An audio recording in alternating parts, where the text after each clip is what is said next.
welcome to my channel. In life, we are constantly evaluating our options. Would I prefer option A or option B? Would I like fries with my meal or a salad? What will I wear today? I'm thinking about my next car. And usually before we make a big decision, we like to learn as much about a thing as we possibly can. Well, as we continue our conversation on wisdom, wisdom gives us that opportunity to learn more about her and the fact that she brings good gifts. We're going to talk about it in today's video. Let's go. Sunday, Sunday, Sunday, Sunday, Sunday, Sunday. It's Sunday, Sunday, Sunday, Sunday, Sunday school. It's Sunday, Sunday, Sunday, Sunday, Sunday, Sunday. It's Sunday, Sunday, Sunday. Gifts of Wisdom is our International Sunday School study for June 21st. My name is Waynell Henson, and I get to review this lesson with you. This is our third week in the book of Proverbs. As you know, we're talking about wisdom for the entire quarter. And what's really cool about that is that it gives us the opportunity to review what we think we know, challenge ourselves to learn something new, maybe even cause us to redefine what we understand wisdom to be, and most certainly to push us to find new ways to pursue wisdom. So we have another great study, and I thank you for choosing to study with me. I know you have choices, but week after week you renew your commitment to this ministry and continue to show your love, and I appreciate you. If you're new around here, allow me to say welcome. You have just joined the largest cyber community of Sunday school students on the World Wide Web. God has recently allowed us to crest 30,000 subscribers, people like you who love God, love His Word, and we just want to be better, the best versions of ourselves through the study of His Word. Listen, look down below, the word subscribe. Go ahead and click that. We're going to make you part of the community today. And make sure that you also click the bell. Those are your notifications. It will give you a jingle every time there's content uploaded on this channel. We're currently uploading at least 2 videos a week. We all start together on Markup Monday, which happens live here on YouTube at 7 o'clock p.m. Central Standard Time, where I go live with hundreds of people for a raw reading of the Sunday school lesson. As we prepare for the week, I share with you a free template that you're able to use to create your own personal study plan. And then we come back for this review, and I also do a short review for the children on Fridays. And during the shelter in place, I've gone live on Sundays if you don't already have a place that you're in for Sunday school. So we're glad that you're here. Leave a note down below and say hello. So whether you're a teacher or a student who's preparing, you are in the right place. All right, the gifts of wisdom is our study. Please look down below for the TSSG notes. They are always the first link in the description box if you want those. Those are my personal study notes, and you can use them, make a binder, use them as your own notes for this week, whatever you want to do, but the link is there. The Bible basis is Proverbs chapter 8, verses 8 through 14 and 17 through 21. The Bible truth: Lady Wisdom is trustworthy, reliable, and more valuable than the world's riches. Our memory verses are verses 10 and 11. And the lesson aim is that we will validate the incomparable value of wisdom, prefer the rewards of wisdom to the rewards of mere wealth, and pursue godly wisdom rather than a substitute. So again, we're continuing on our journey to talk more about wisdom. And when I really read over this week's lesson, I could just hear this sound. May I have your attention, please? My name is Wisdom, and I want to tell you all about myself, because as we look at this week's lesson, Wisdom is going to tell you all about herself and, quite frankly, why she should be chosen. This lesson reminded me of a few things, and you probably hear me share a couple of stories as we go through, because that's just how I relate to the word. But when I was initially starting, what this reminded me of is when you go into a job interview, one of the first questions that typically comes up is, tell me about yourself. And so many people get tripped up on telling an employer or a potential employer about themselves, but that is not Wisdom's issue. It's like the doors flew open and she has this moment and she tells you all about herself. And we're going to get into that here. As we're looking at Proverbs, we know that we are looking at the quintessential book of wisdom in the Old Testament. And we largely have learned that there are two paths that we can take in life. We can take the path of folly, or we can take the path of wisdom. And we've seen Solomon as a writer who, in our first two lessons, was speaking to his son and helping him to understand that you will have choices, you will have these paths, you will have people who will try to get you to do things. You'll always be making decisions, but you want to put yourself in a place that you seek for and to be guided by wisdom. So in our first week's lesson, we saw the call of wisdom, and we saw it compared to the lure of sin, knowing that something is always calling us, always trying to get our attention, and that we should turn our ear and our attention toward the path of wisdom. In last week's lesson, we saw the value of wisdom, comparing it to perverse nature versus the righteousness of wisdom. And in this week, we're going to see wisdom is available and she's hiding in plain sight. You can see wisdom if you choose wisdom, if you choose to hear and search for her and seek after her.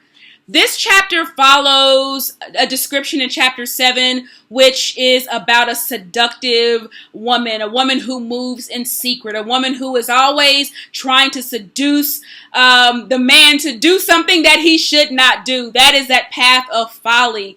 And now here we see wisdom personified as one who is not like the secret seductress in chapter 7, but chapter 8 tells us that wisdom is in the place of prominence. She is out where everyone can see her. She's crying out. She wants to be heard. We learned this in the first couple of verses of chapter 8, and she lifts her voice. And here she begins basically to read her own resume. She gives her own qualifiers. Why should you choose me? She highlights her own values and answers the questions. And here's another thing I kind of thought about. So my background before I went to law school was I worked for two very large corporate marketing or corporate organizations in their sales and marketing departments. And as I looked at how wisdom spoke, it reminded me very much of the selling process. And maybe if you don't understand it as a salesman, you certainly know this process as a consumer. And whenever we have things that we're trying to choose between, there are things that we just want to know about something before we make a choice. Why would I choose that thing? What's in it for me? Why do we need to be connected? What can that thing do for me? In fact, whenever we look at someone trying to sell us something, that is exactly the process that we go through. A really good salesman is never going to start the conversation with price. Why? Because they know they need to influence your purchasing decision, especially when you're spending a lot of money. They're going to talk to you about the features, the advantages, the benefits of a thing. They want you to see the overall value in their proposition. They're trying to show you how their product meets a need, and maybe they've even created a need that you didn't even know that you had, and their product is going to be the fit. And that is then how we make our decision as to how we will spend our dollars on a thing. Well, I kind of felt that way reading about wisdom. She has something that she knows the hearer should receive. But in order to convince the hearer, she is rehearsing her own features, advantages, and benefits to show the hearer why she is valuable to have. In fact, more valuable than any other option that the hearer may be evaluating. We are looking at verse 8 in chapter 8, and I did use the NLT this week in my study. I do appreciate other translations. It reads, "My advice is wholesome. There is nothing devious or crooked in it. My words are plain to anyone with understanding, clear to those with knowledge." Here we have the voice of wisdom. We know that Solomon is our writer, but we have this voice of wisdom calling. We know that from verse 1 that wisdom is calling. And again, she's hiding in plain sight. I'm sure that you also saw in your study that this is also classified as the voice of Christ. Where does that reference come? Take a look down at verses 22 through 29, and you'll see some reading there that tells us that we can look at this as well as the voice of Christ. As a matter of fact, I said it this way, that when you substitute the word Christ every time you see wisdom or a personal pronoun, I believe that this chapter is illuminated just a bit more for us. And we know that Christ is the truth, that in him is all wisdom and knowledge. And here wisdom is saying that I speak truth. Verse 7 says, I speak truth. In other words, there is nothing in wisdom that is dishonest. Wisdom is working to get our attention in the same way that the Lord works to get our attention, to hear her words, to hear the words of Christ. Wisdom is available to all. Christ is available to all. And so we see here that wisdom is still giving what is essentially a call to action. Who is wisdom talking to? Well, in verse 4, we see that wisdom is talking to basically anyone who will listen. Oh, men, and even to sons of man. We looked at wisdom is calling both the noble man, the royal man, but also wisdom is calling for the common man, calling for those who are even naive. Verse 5 talks about those who are naive, who have a lesser ability to understand. That was an aha for me. Wisdom is available to everyone. We see wisdom's conversation now about herself. And she talks about the words that come out of her mouth. Why do we listen to wisdom? Well, because she has something good to say. She has something good to say to those, again, who will hear what she has to say. And her words are truthful. They are plain words. They are clear words. One thing I noted here is that liars cannot be connected to wisdom because liars cannot communicate truth. That is what a liar is. It's someone who does not communicate truth. And wisdom is saying that in my mouth is truth. Isaiah 45:23 is a scripture reference that I give you in the notes. Also, plain words. What does that mean? It means that wisdom is it's to the point. It's easy to understand. That's why I chose another translation of the word this week, because wisdom wants to be understood. Wisdom is not shrouded and intended to be complicated and a bunch of fast talk and shrouded in SAT words. It is available to anyone and understandable by anyone without respect to age. We talked about this before, that wisdom is stages and not ages. So even young children can understand wisdom. So it's plain words to anyone that can hear, clear to those with knowledge and the ability to recognize it, those who are paying attention. When I look at this and back to the conversation of this voice being the voice of Christ and the voice of wisdom, well, let's make these connections. The truth, plain words, clear. That is exactly the communication style that Jesus had as he walked the earth, as he met people, as he went to and from. That was really his communication style. He spoke the truth. He was very relatable. He could even meet the common man, and he spoke in plain words. Even his parables were words that they could understand, words that were clear and able to be recognized by the ones who heard and understood it. In verses 10 and 11, here we see advantages. So features of wisdom. Wisdom speaks in truth. Wisdom's words are wholesome. Wisdom speaks in plain language. Wisdom speaks clearly. Here we see some advantages now in verses 10 and 11. The advantages here, what we're supposed to see is the value of wisdom over everything else. We have so many things that we can choose from, worldly things that we can choose versus having godly wisdom. And here is wisdom again, who is singing her own attributes. First of all, she's very clear that you have a choice. Like, we are all agents of free will. We can choose to go in door number 1. We can choose to refrain. We can choose door number 2. We have choices. And so wisdom recognizes that there will be some people who will accept wisdom and some people who will reject wisdom. In fact, we've seen those people called fools. But those who will hear, those who will find her in plain sight, will receive the truth in love. And they will prioritize wisdom. A priority is a decision, an idea that we place above everything else, opportunities that we put over everything else. And wisdom is saying that you should choose and prioritize me over everything else in the world. And wisdom does not live alone. And when we accept wisdom, we have the house advantage. We get everything in the house. This is not a partial deal. We get good judgment and knowledge and discernment. Verse 13 says, all who fear the Lord will hate evil. Therefore, I hate pride and arrogance, corruption and perverse speech. We learned in our first week of study from chapter 1, verse 7, that the fear of the Lord was the beginning of knowledge. That's where it all starts. Not a fear as in the boogeyman kind of fear, but the reverence, the respect, the obedience, the submission to the Lord is where we begin to find wisdom. Here was an aha for me, that we must always be looking up to receive wisdom as opposed to looking at what is around us. And we have to learn to love what God loves and hate what God hates. And here wisdom identifies 4 things that she hates. And that's pride and arrogance, corruption and perverse speech. Verse 14 says, common sense and success belong to me.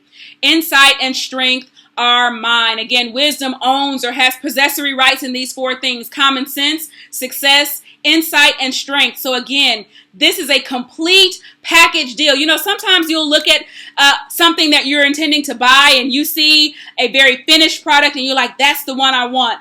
But by the time the salesman talks to you, they're showing you a base model and you're having to pay extra for all of these add-ons. There are no extras with wisdom. When you take wisdom, you get everything in the package that you see. You get everything in the house and everything in verse 14 that wisdom owns and brings along with it. In verses 17 through 21, we move to these verses, but don't miss the nuggets in verses 15 and 16. Wisdom has been present to help a lot of leaders, especially kings, as they have led people. But here in verses 17 through 21, we've seen the features, we've seen the advantages, and now we see the benefits of wisdom. Wisdom gives and wisdom reciprocates. And if we think about the person of Christ, Christ gave and Christ reciprocated. Wisdom loves those that love her. There's a two-way relationship, and love is a strong emotion. It's an attachment emotion.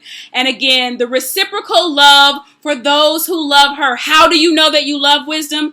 Well, you pursue that which you love. And so as we pursue wisdom, looking for her as she's hiding in plain sight, she shows us the love back. She's always available to those who will put in the effort, who will search for her. Wisdom can be found. And what we know is that God is always seeking to connect with us, and he wants us to search for him. So those are parallels that we can make in our own relationship. Take a look at Matthew 7, chapter 7 and 8. I give you a reference there. What comes from wisdom is greater than anything that we can obtain in the world. Wisdom possesses riches and honor, enduring wealth and justice. And here are the good gifts. Wisdom does not come empty-handed. There are gifts that wisdom brings. And these gifts that we've just seen are better than gold, better than silver. I sometimes feel bad for the gold and the silver because they probably thought they were really doing something. Look at the value of gold and silver today. But as much as they're worth today, wisdom is worth so much more. Wisdom walks in righteousness and in paths of judgment. And those who love wisdom, what this verse is telling us is that they're going to be wealthy. Why? Because the riches of wisdom are consistent and they are long lasting. They are going to endure. And as we look at what the world has to offer, the world's offering is variable. It is always changing. What's up today may not be up today. It'll be down tomorrow. What is trendy today may not be trendy tomorrow. There are certain things, most things in the world don't maintain their value. And even as we talk about buying things as consumers, the moment you drive a car off the lot, as wonderful as that may be, as great as you may feel in it, the moment you drove it off the lot, it began to depreciate in value. And so as we obtain things, they are constantly depreciating. And even the things that we get that we think are appreciating, maybe you do have jewelry or something that's appreciating, but it will never out appreciate the value of wisdom. Riches and honor are with wisdom, and that's huge. I circled that word with. Riches and honor are with wisdom. Riches and honor are with Christ. You don't have that value separate and apart. This isn't something that we can do on our own. But if we are going to be successful in life, it's not just about our book smarts. It's not just about our networks and our relationships, but we must be diligent in seeking and searching wisdom and knowing that she can be found. That's our lesson for this week. But I have a question for you. I want you to think about the last time you really went hard after something. What did that look like? What were you pursuing? And what effort did you put into getting that thing? As you think about that, those same principles are what you should be able to translate into how we pursue wisdom. You make it a priority. You go after it. You're intentional about it. Here are my key learnings this week. Wisdom has a royal message. It's a message for all of us, and it's a message that is for everyone. Wisdom is more valuable than any worldly treasure. I don't care what you have in the bank, in your portfolio, what's in your real estate. Wisdom has more value than anything that we can obtain in the world. Wisdom is always present and readily available. We've got to put in the work and seek after it. And we have to seek it every day, right? So that's why I even say that as we look at how we spend our time in prayer and devotion, asking God to show you, asking God to crown you with wisdom every single day. We've got to put in the work in our prayer and devotion. Wisdom is better than being rich and famous. I know if I talk to young people, sometimes that's what they desire, but it's even more important than being rich and being famous. Kings have used wisdom to reign. And even as you look at this passage in its entirety, wisdom was present from the moment the world was formed. You have to choose between wisdom and stuff. Choose wisdom. It is going to hold its value. Rejecting wisdom only hurts us. And I know we don't always like to hear, but rejecting wisdom will only hurt us. We obtain wisdom by humbling ourselves and asking God for it. But wisdom works. It works if you let it. So our goal is to get wisdom and to live wisely. Know that wisdom is calling. Christ is calling. And our jobs are simply to respond and to be open to the gifts that it brings. And who doesn't like good gifts? In the spirit of gifts, I hope that you have good gifts this week. If you have a father that is living, a grandfather, uncles, godfathers, happy Father's Day to all of the men. This is always an interesting time of year for me now because I had an amazing father. And if you've spent any time with me, you know that I say often that there is not a day that goes by that I don't quote something that he said. His imprint is in our lives and on our hearts forever. So I pray that you are able to enjoy the day with those fathers and father figures that are important to you. I love you all. If you've got information that you want me to add to my notes, leave it down below. You know that I add your notes to my notes, so that on Sunday I'll have bomb notes. I love you guys. That's it. I'll see you in Sunday school. Bye, everybody. Sunday, Sunday. It's Sunday, Sunday, Sunday, Sunday, Sunday school. It's Sunday, Sunday, Sunday, Sunday, Sunday, Sunday. It's Sunday, Sunday, Sunday, Sunday, Sunday school. Changing the way you see Sunday school with that Sunday school. Girl.